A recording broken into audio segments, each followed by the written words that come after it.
about a secret that has been revealed to those who have faith. You know, we all have a strength, great strength inside of us. It doesn't matter what you have been through in your life in the past, or what you have been through now, what you are going through now in your life. You have such a strength inside of you. But then you hear this and in your mind you think like this, no, not me. I don't have this strength. I don't see myself with this power. But you have. And the only way that you can take possession of this is with faith. But there is one enemy of faith. There is one enemy. Who is the enemy of faith? Huh? Thoughts? Doubts. As well. But doubts are what? Our feelings, our emotions. They are the enemies of faith. You know, it's like a superpower. Faith is like a superpower. And I know that you have been listening to this. You go to churches and you hear about faith. You hear talking about faith. But do you know how powerful faith is?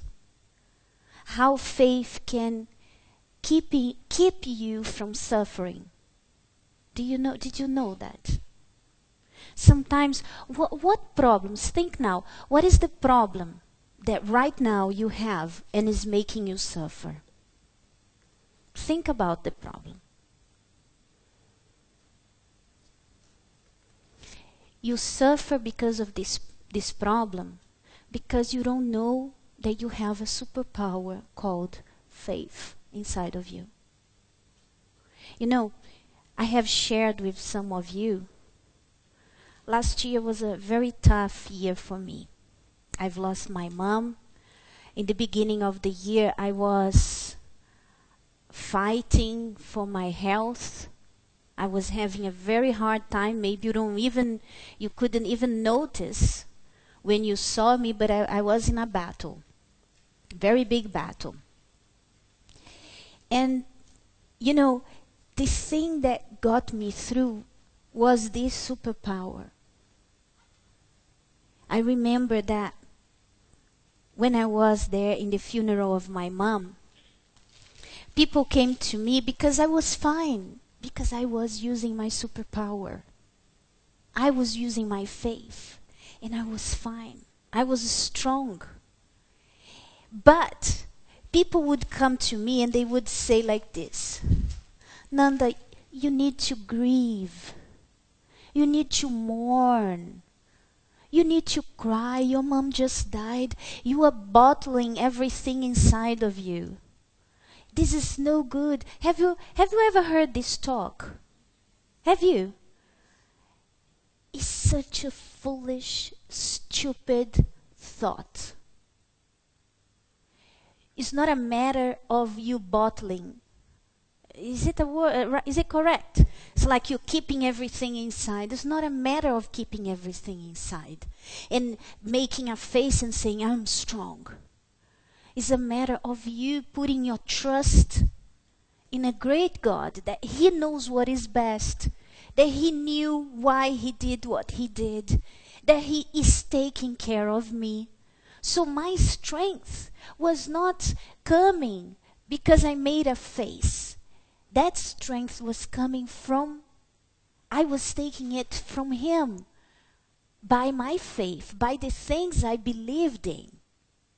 But the thing is, many times you think, you know, this world has a way of imprinting things in our minds.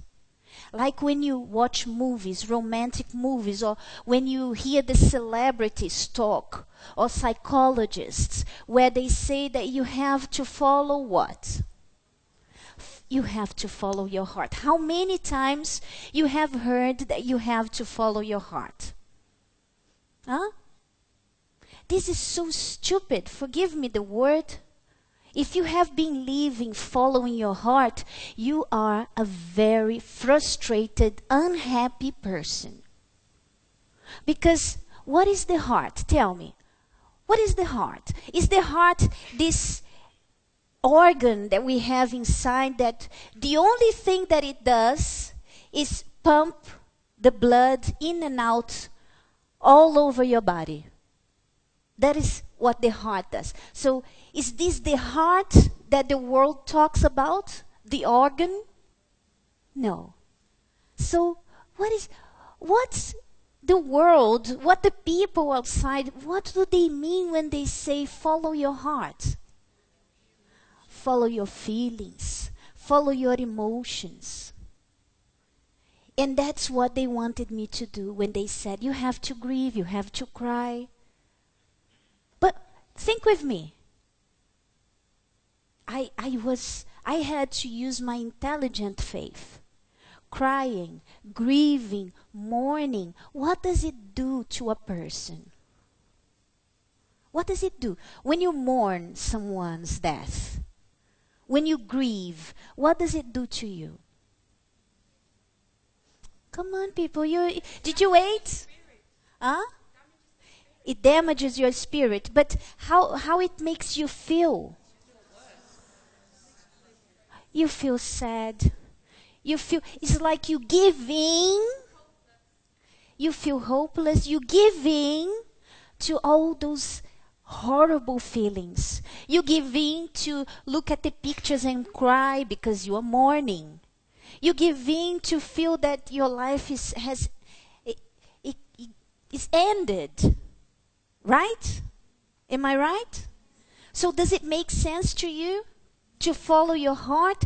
Does it make sense that you really have to mourn? I didn't mourn my mama's death.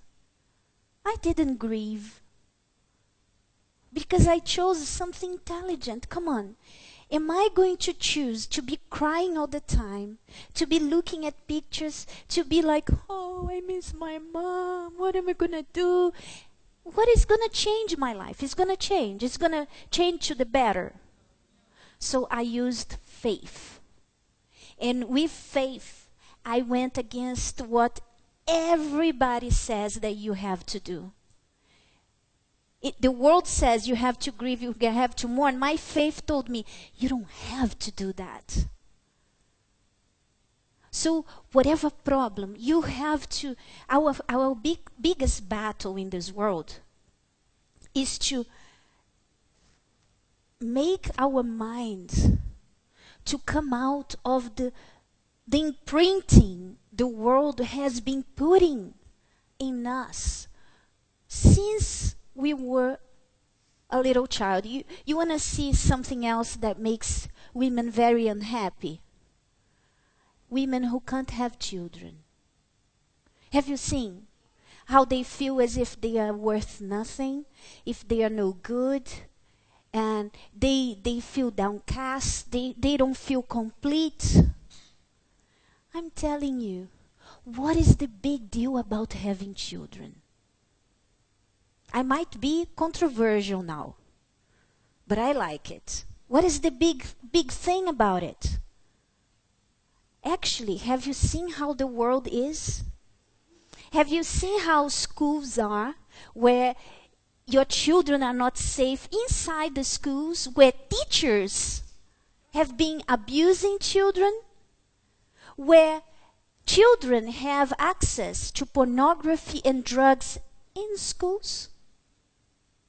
So when you start thinking about this, you start saying, my God, if you get out of the imprinting of the world, because when you watch movies, it's like, oh, that woman who can't have a child and she fights and then she does this, oh my, and then you get so emotional, you are so involved in the whole emotional thing that you don't even notice. Because you can be happy without having a child. I am very happy, by the way. Very. Huh? I don't. And I am so happy. Right? So why you have to accept this? Okay, if you can have your child and you choose to have your child, I'm not against it. Although I see the world as a place that is not good for children. Really, not good. If you see it's not good, you are going to have loads of worries for the rest of your life. Right? I don't have the worries that you moms have. I don't. I don't have to worry about schools. I don't have to worry about uniforms. I don't have to worry about if I have money for this or that because my children. I don't have these worries. So, you see, faith makes you to see things out of the box. You need to come out of the box. Because when you are in feelings, you are weak. When you follow your heart, you are a weak person. When you follow your heart, you are not strong. The strength comes when you follow your faith. Anything you need to speak to me? No? So, think about this. And what are the things that have been imprinted in your mind that perhaps makes you so sad? Some people say like this, oh, I have been abused when I was a child. And because of this, so if I speak to someone based on feelings, I'm going to cry together with this person, isn't it? But if I'm based on faith, I'm going to tell her, look, stop looking at your past. You are not the person that did that to you. Therefore, you don't need to be always thinking about it, always going back. I have to be cold because faith is cold. Faith is not feelings, because I even remember when I was there and I wasn't crying. I was good in my mom's funeral. And there was this lady who came to me and said, how can you be so cold like that? Because in their minds, if you don't cry, it's because you don't love. Right? But who put this in people's minds? Is the follow your heart thing. Because I love my mother. Nobody can take this away from me, and I don't care if they think that I don't. But the thing is, I'm a human being. She's with Jesus. She's in a better place. Now I have to fight my own battles. I have to keep on fighting. And I don't believe that my God created me and gave me such a powerful weapon called faith for me to suffer.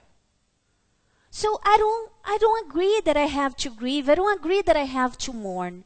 And I don't agree that I have to follow my heart. So, sometimes for you to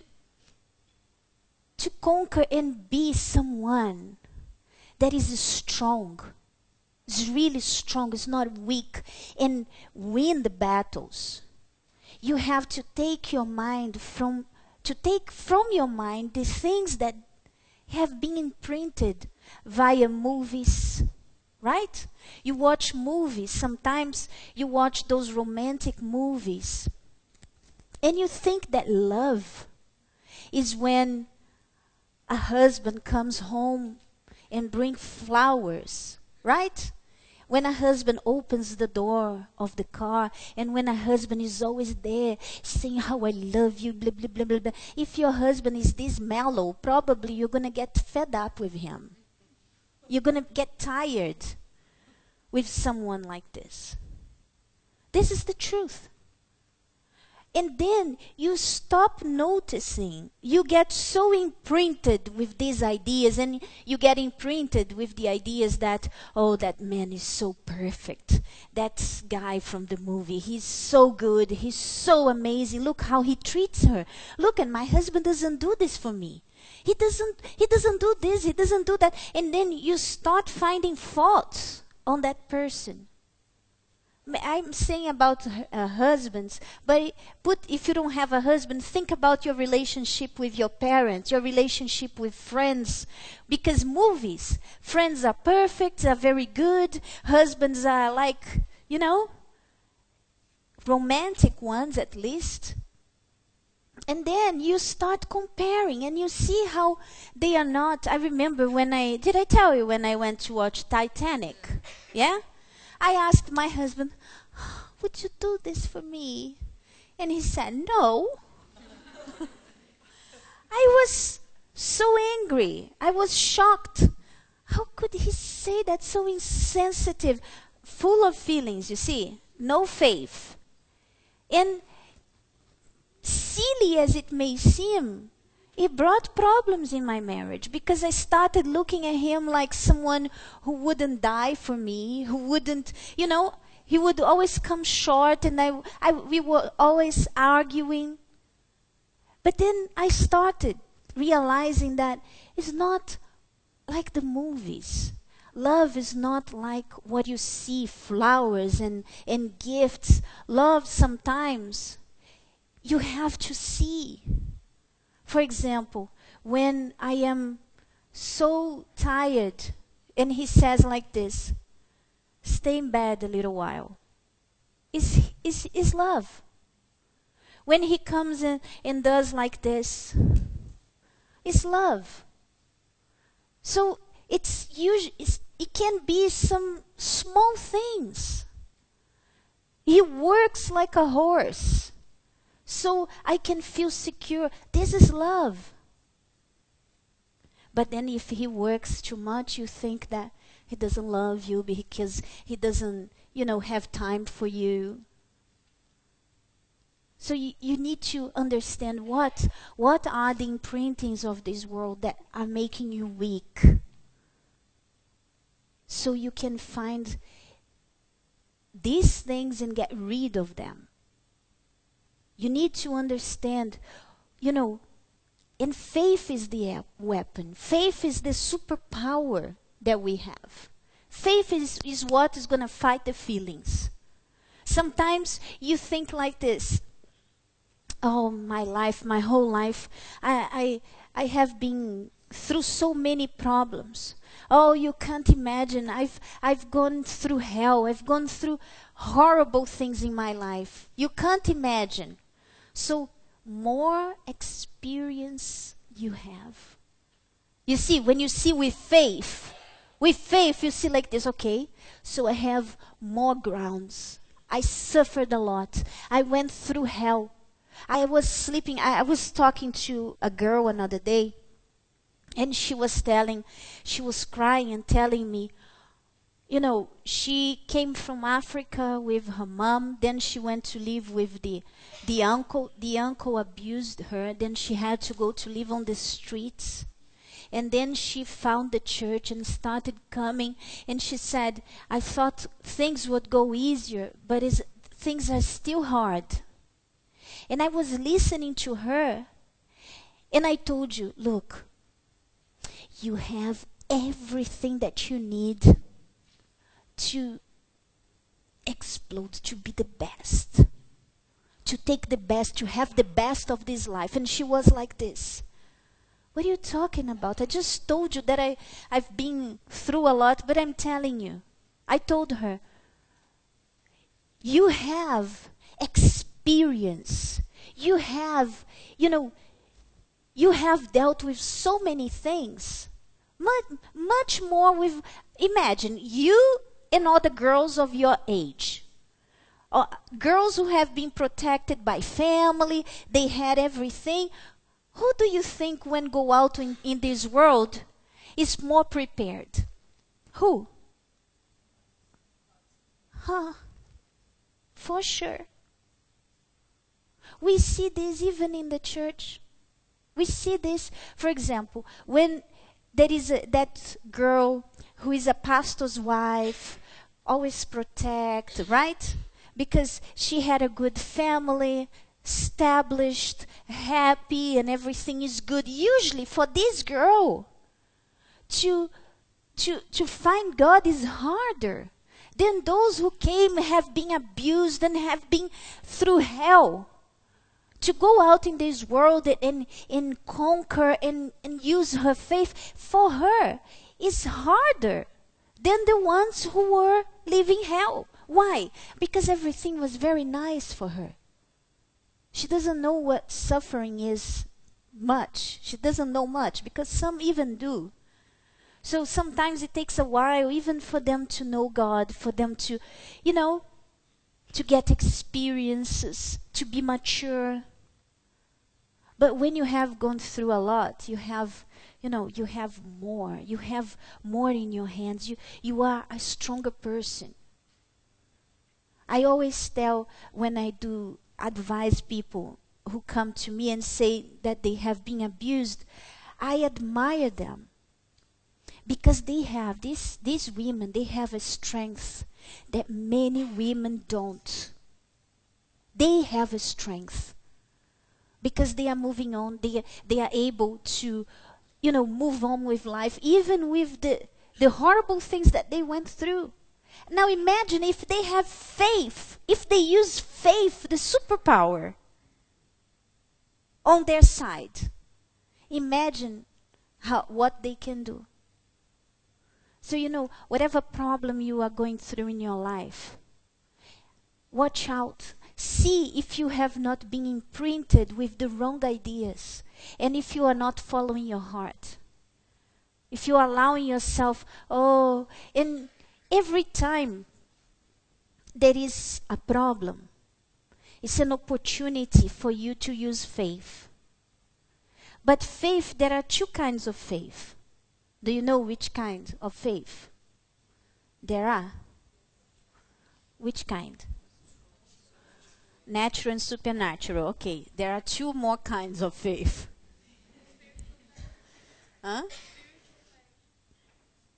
Spiritual faith. No. There are two ways for you to use your faith. There is the positive faith and the negative faith.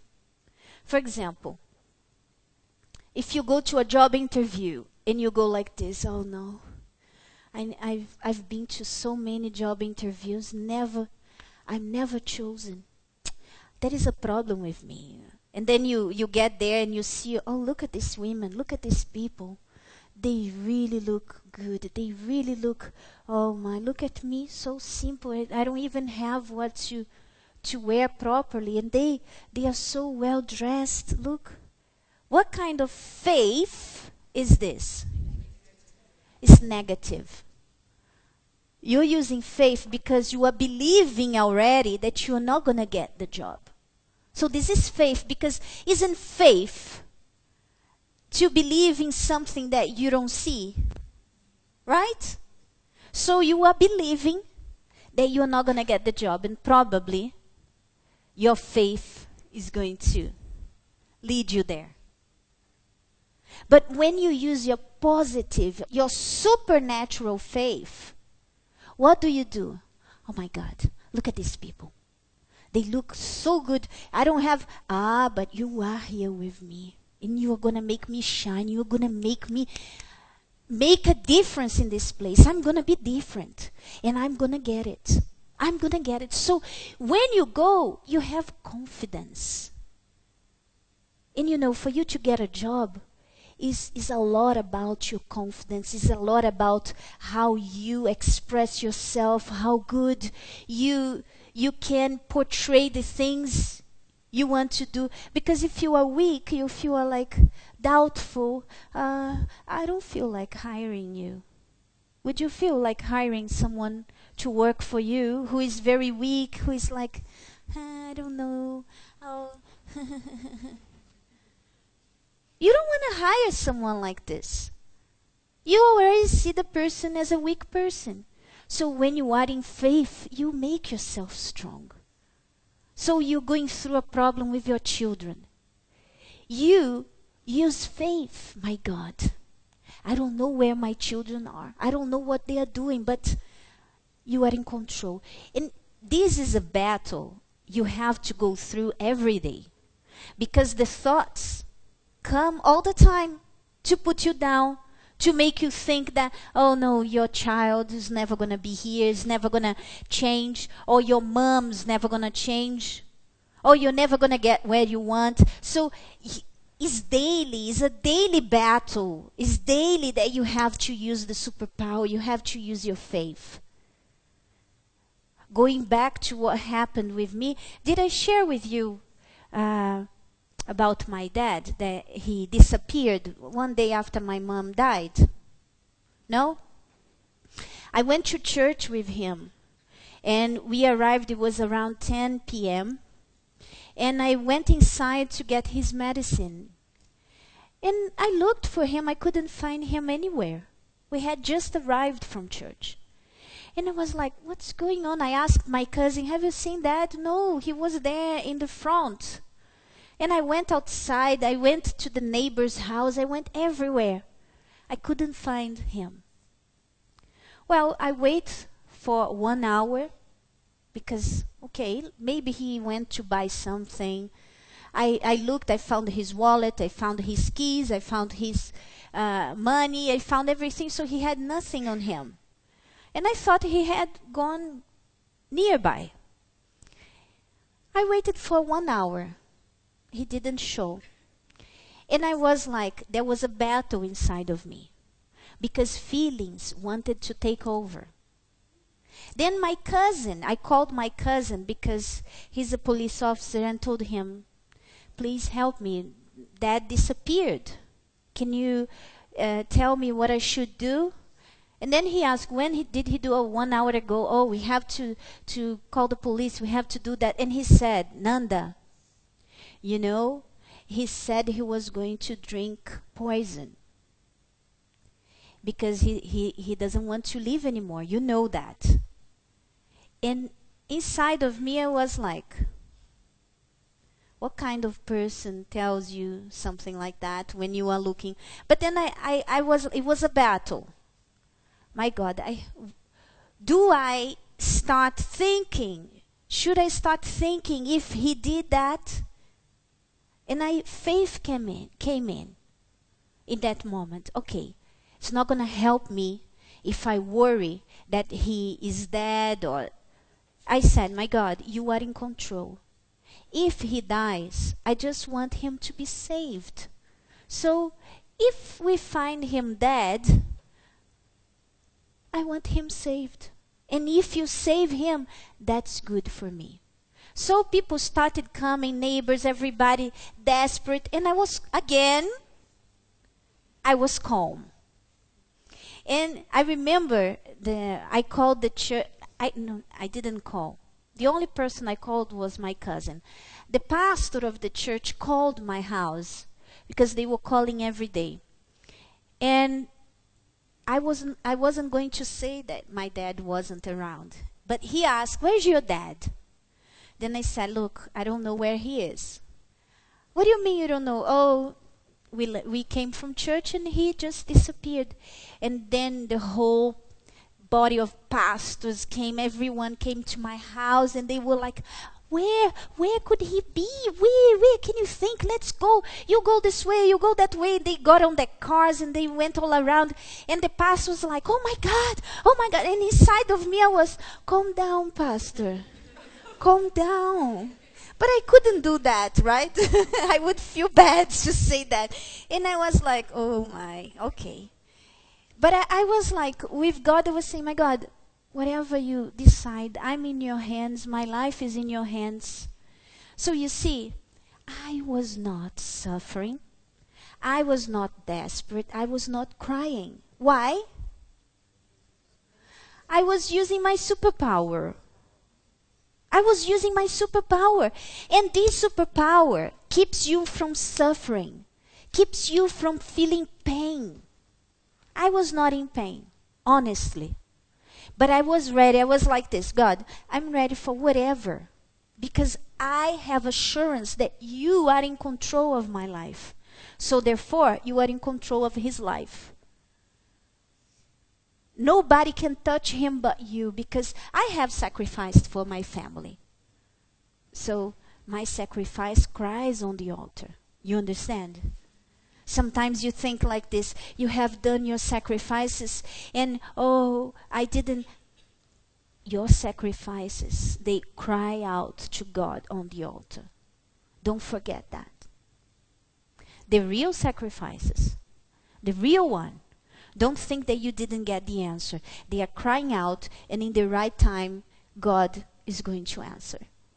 This is my belief. This is my faith. So, when it was 3 a.m. in the morning, after I was there awake, had to be awake, but I was very calm throughout, and then my dad came. He tried to go walking to where my mom was buried. He wanted to be with her. Why didn't I think of that, right? Why didn't I think of that? So he was fine, he was okay, but think with me. If I were following my heart, living by feelings, how would I be at that moment?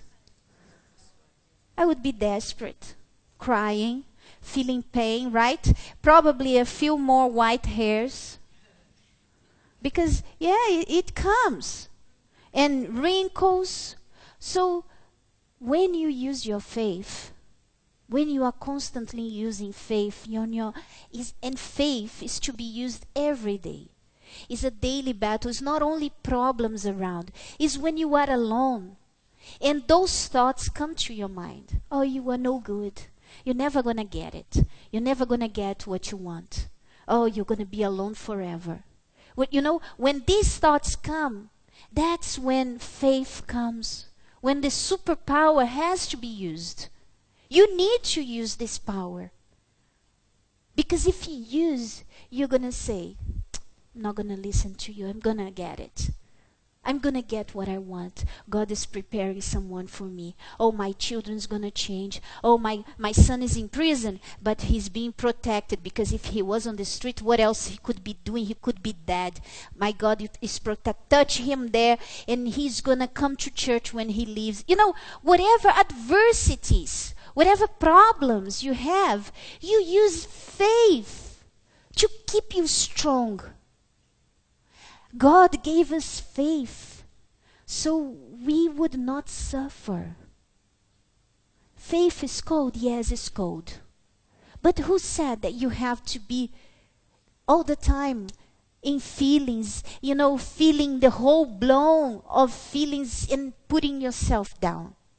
You don't need to be like that. And the power to do this superpower, is available to all of us. But the thing is, you have to use it. How many times you give years to foolish thoughts, to people. And I'm telling you more, sometimes family turns into our enemies in these times. Because they want us to feel, they want us to until today, many of my parents, or my family, many family members, they think that I am cold because I don't cry. But I don't mind about what they think.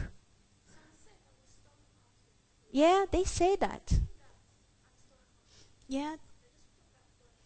Stone-hearted. Yes, it's another imprinting of the world, right? They say you are stone-hearted. To be stone-hearted is very good for you. Did you know that? In some cases, tell me one that is not good. I think it's good to be stone-hearted. It keeps you from suffering, it keeps you from pain, and keeps you in faith. As long as you are in faith. Right? It's not that you're going to kill someone and you're going to, I don't feel anything. It's not this kind of stone heart.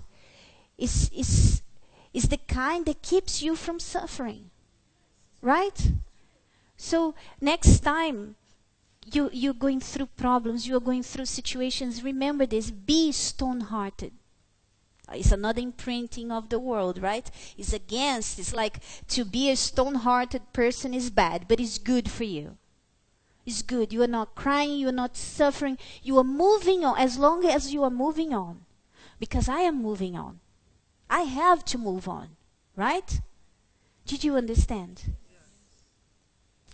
Okay, Elena, you want to add something? No? Nothing to be added? Let me see how long. Yeah, sure.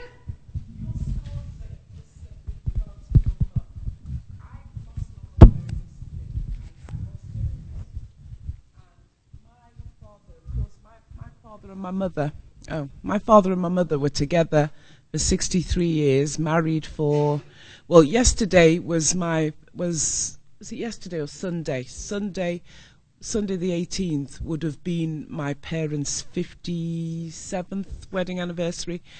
And what you were saying about your dad feeling like he couldn't go on, it reminded me of what my father said to me. He said, I'm not cooking anymore, I'm not eating anymore. Yeah, he does the same. Yeah, and he basically wanted to be with my mum. So I spoke to my father yesterday. He said it'd been, I spoke to him on his, what would have been wedding anniversary as well, Sunday. And where you were saying you want to be stone-hearted, I find that very difficult, because when he spoke to me, it made me feel very emotional. Just the whole idea that, because it's very difficult. It's very difficult to come to terms with losing someone that you think is going to live forever, kind of thing. But nobody lives forever. That's what we have to remember. And when you felt emotional about everything, was it hurting? Very much so. I had to have a good cry, to be honest. You see? Because I felt for my father. We're all trying to be there for him.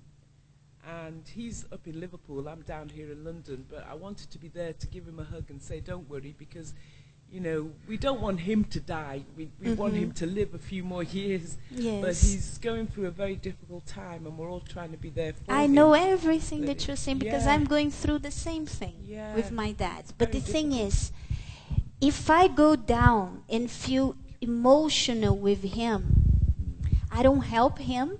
I make him feel more emotional, and I don't help myself, because you are a daughter. You feel the pain as well.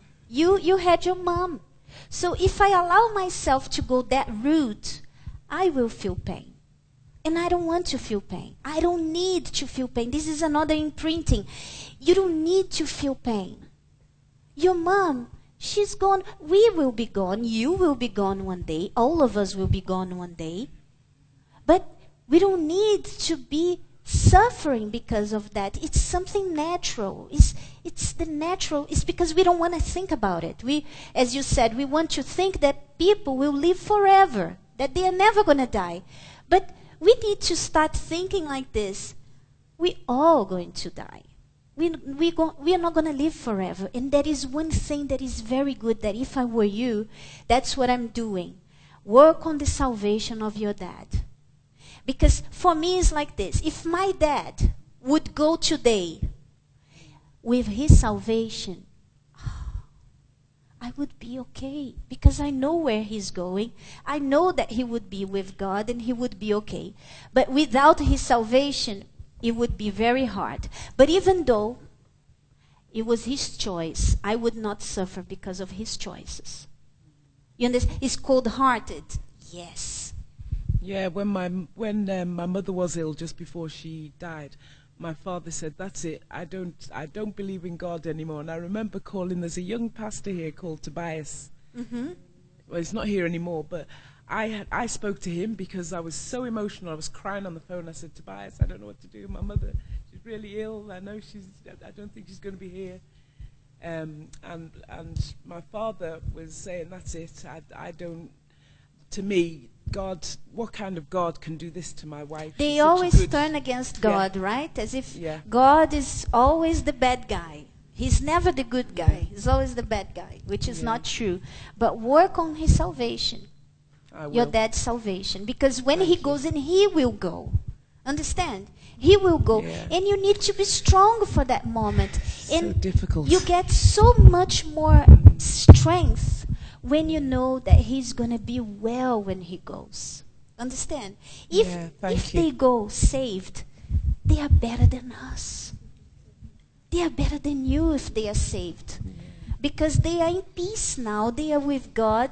They don't have to fight against sins, against flesh, against their will. They don't have to fight against, all the things that we fight every day. Yeah. The things that you have to fight, the battles, to use your faith, they don't have to go through this anymore. Yeah. So they are good.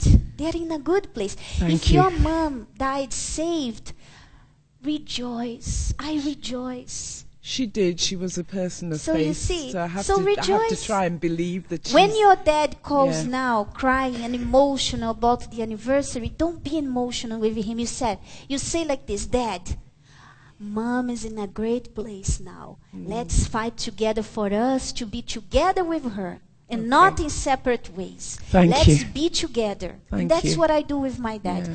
I don't feel emotion, I don't cry. And actually, we have another imprinting. I could be here all night talking about this imprinting thing. Because it's something new that God is revealing to me. It's about dates. About your birthday, your wedding anniversary, your when you were fiancé, and how do you call that? When you are engaged, and then there is the date. And what else there is a date for? There is a date for everything. And do you know why there is dates for everything? Why? Because you buy gifts, right? This is a commercial, totally commercial thing. Tell me in the Bible where there are dates. Do you know when Jesus were born? Is there a date there? Was saying 25th of December? No. But there is Christmas. Why? Who said it's 25th? But we all celebrate Christmas, right? Many of you don't know that, but I'm going to tell you a secret that shouldn't be a secret. You put up Christmas trees on your house, right? You put up beautiful Christmas trees. Who have Christmas trees in the house? Now no one. Only a few. Pagans in the old times in the Bible, I forgot. Can you find in the Bible where there is talks about the trees, where people would come, they would to worship the trees as a god, and they would put things on the trees, adornments on the trees, and they would bring their sacrifices under the tree, at the foot of the tree. And how did this turn? That at Christmas, we have trees, we decorate them, and we put gifts at its foot. Okay, when I learned about this, it was a pain in my heart because I loved to do the Christmas tree thing. I loved. But from the moment that I understood that, I had to take this imprinting because I was doing something that I was taught since I was a child. I didn't know why. Where did trees come from? Where did the trees? What is the idea of Christmas? The birth of Jesus with the tree. I don't see the connection. But I never thought about that because it was something that is imprinted on us since we were little. Since we were little, we were taught to do that. And in the same way are these thoughts like the dates. You like this. You got married. Every time someone asks me when I got married, I have to do like this. Okay, the 14th of June, 1997. Because imagine, I had a lady another day who was talking to me some time ago. It was you, wasn't it? She was really sad with her husband, with her partner, because that was their anniversary and he didn't remember. And she was sad. She was so upset. And she was, what do I do? Should I go and confront him and leave him or whatever? I don't remember what she said. But it was a big deal on her mind. Why? What is the big deal? I told her, what's the big deal? I don't remember my wedding anniversary. My husband don't remember as well. And we are fine with that. So certain things that you make a big deal, and it doesn't need to be a big deal, because you have to see what your husband does throughout the days. It's not because one day he didn't remember the anniversary or the date or whatever. So it's another thing, it's imprintings of this world that you have to buy a gift. You see, why? You have to buy a gift because they get money. Because of the commercial side of it. It's not really because of anything. Same thing with Christmas. We Christians shouldn't even be celebrating Christmas. Christmas should be every day. Christmas is the day that God was born inside of you. This is Christmas. It's not one day in a year that you go together. We get together with assistants. We take the moment that everybody is having days off, and then we take advantage of this. But we don't celebrate Christmas. We don't. We don't need that. Christmas is celebrated inside of you from the moment that God was born inside of you. So it's another imprinting of the world that we need to get rid of so we can be strong. Understand? Because these things makes us weak. From the moment that I told her, you don't need to worry with that. It's like her face changed. It's like she told me, oh my God, my view, I could see her face changing, because now she didn't have the heaviness against her partner anymore. She could go home and be happy with him. Understand? We need to be free from this. I spoke too much today. Let's make our final prayer and ask God to guide you from this day so you can see what are the things you need to identify, the things that have been imprinted in your mind and is being, making things difficult for you. And as well, you need to be aware that you need to use the superpower. The superpower is not going to work if you don't use it. You need to make use of it. Was it clear? Yes? All right, let's close our eyes. Lord, thank you so much for this direction, for everything that you have been feeding us with. This is real food. This is not milk. This is real food, Father.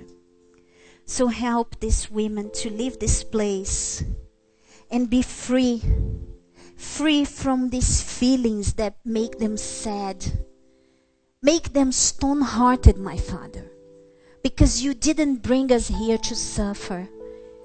You brought us here to save more, to help one another. So Father, help us to be strong, to make use of the superpower you gave us, to make use of the intelligent faith.